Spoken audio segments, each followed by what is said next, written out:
तो संविधान के माध्यम से जो हमको राइट्स और अधिकार मिले हैं वो हमारे डायरेक्ट ना कह के इनडायरेक्टली छीने जा रहे हैं।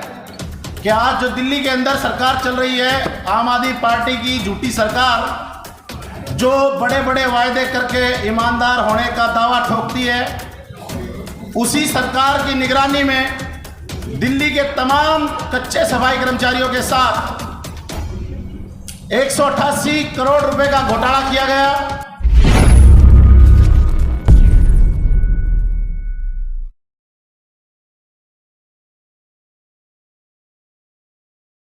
कच्चा सफाई कर्मचारी हो या किसी अन्य डिपार्टमेंट का कर्मचारी हो जो एक दयनीय हालत से गुजर रहा है। अभी दिल्ली के अंदर और देश के अंदर चोर चोर मौसेरे भाई की सरकार चल रही है, जिसमें दिल्ली में पूर्ण रूप से अपना सहयोग दे रहे हमारे केजरीवाल साहब, जो कहीं ना कहीं ईमानदारी सरकार होने का एक चोला ओढ़ते हैं, लेकिन धरातल पर ईमानदारी नहीं है। कहीं ना कहीं सभी कच्चे कर्मचारियों के साथ धोखा किया गया। 2013 से लेकर के आज 2023 आ गई, लेकिन कोई कर्मचारी पक्का नहीं किया जा रहा।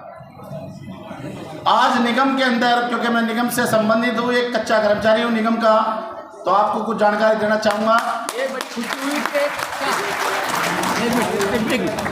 मुझे बहुत खुशी हुई कि एक नेता हमारे बीच में ऐसा भी है कि वो कच्चा कर्मचारी है। धन्यवाद, ताली बजाओ उसके लिए।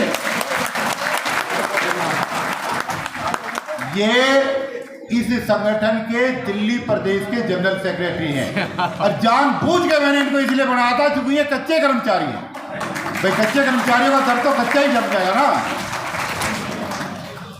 आप सभी साथी को बताना चाहूँगा कि आज जो दिल्ली के अंदर सरकार चल रही है, आम आदमी पार्टी की झूठी सरकार, जो बड़े बड़े वायदे करके ईमानदार होने का दावा ठोकती है, उसी सरकार की निगरानी में दिल्ली के तमाम कच्चे सफाई कर्मचारियों के साथ 188 करोड़ रुपए का घोटाला किया गया, जिस घोटाले को ईपीएफ कहते हैं। आज मेरे बहुत अच्छा मुझे लगा कि मेरे संगी साथी तमाम संगठनों के प्रदेश अध्यक्ष यहाँ मौजूद हैं।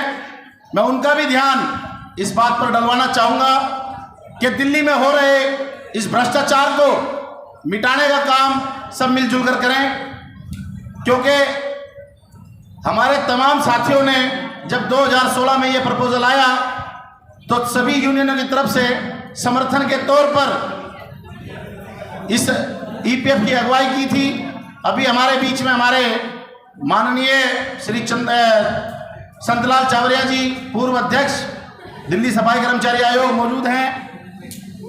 उन्होंने भी 2017 में इस बात को कहा था कि ईपीएफ एक बहुत अच्छी पॉलिसी है, लेकिन आज दिल्ली का तमाम कच्चा कर्मचारी इस भ्रष्टाचार में लिप्त सरकारों के माध्यम से, अधिकारियों के माध्यम से खुद को ठगा सा महसूस करता है। जिस कर्मचारी की तनख्वाह अभी हमारे सभी साथी बता रहे थे कि 18,000 16,000 ये मिलती है, लेकिन ऐसा नहीं है। निगम के अंदर मात्र 14,700 कुछ रुपए हमारे कर्मचारियों को दिए जाते हैं, जिसमें ईपीएफ के नाम पर घोटाले के रूप में हमारी 1,800 रुपए की धनराशि काट ली जाती है, जबकि जिस कर्मचारी की सैलरी 15,000 से अबव है वो कर्मचारी ईपीएफ के दायरे में ही नहीं आता। लेकिन फिर भी ये धोखाधड़ी धड़ल्ले से चल रही है।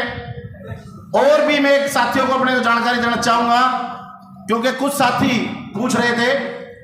आज दिल्ली के तमाम कच्चे कर्मचारी जो निगम में काम कर रहे हैं, उनको 89 डेज की सेक्शन दी जा रही है और उनका जबरन हर 3 महीने में एक ब्रेक लगाया जाता है, जिसको काम कराने के बाद भी उसका मेहनताना कर्मचारी को नहीं दिया जाता।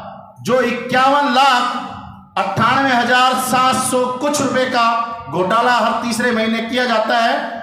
दिल्ली में निगम के 12 जोन हैं और 12 जोनों को घोटाला जब मिलाया जाता है तो 60 करोड़ रुपया बैठता है, जो कर्मचारी की जेब से जबरन प्रशासन छीनने का काम करता है। लेकिन बड़े दुख का विषय रहता है कि दिल्ली की तमाम सफाई कर्मचारियों की यूनियन इस विषय पर मौन है, कभी आवाज नहीं उठाती। आज मेरे प्रदेश अध्यक्ष यहाँ सभी लोग बैठे हैं, जितने भी मेरे संगी साथी लोग हैं, मैं उनसे विनम्र आग्रह करना चाहूंगा कि इन विषयों पर गंभीरता से चर्चा करें और इन विषयों को उठाएं। और साथ के साथ हमारे बीच मौजूद माननीय डीसी कपिल साहब को भी ये विश्वास दिलाना चाहूंगा कि आने वाली 27 सितंबर को दिल्ली का तमाम कच्चा कर्मचारी आपकी इस मुहिम में शामिल होगा।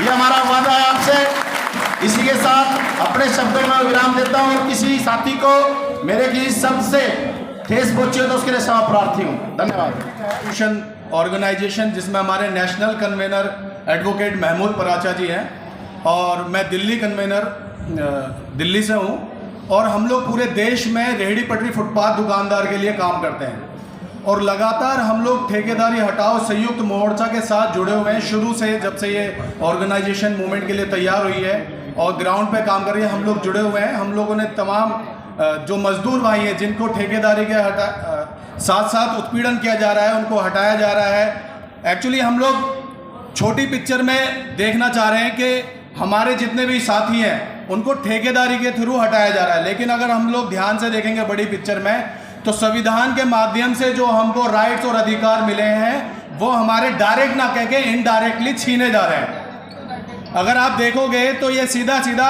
हमारा रिजर्वेशन खत्म करते जा रहे हैं, सीधा सीधा लोगों का ठीक है नहीं, जो भी हमें